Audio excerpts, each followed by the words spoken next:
এইবাৰ যাত্ৰীভৰ্তি বাছ বাগৰি পৰিল নৈত। থিতাতে নিহত 25 গৰাকী যাত্ৰী। গুৰুতৰভাৱে আহত হৈছে 13 জন লোক। প্ৰায় 650 ফুট তলত বাগৰি পৰে যাত্ৰীবাহী বাছখন।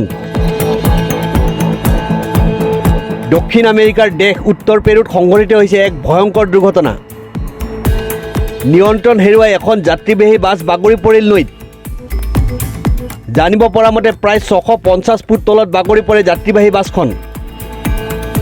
ফলত বাছখনত থকা 25 গৰাকী যাত্ৰী থিতাতে নিহত হয় আৰু গুৰুতৰভাৱে আহত হয় 13 গৰাকীকৈ যাত্ৰী।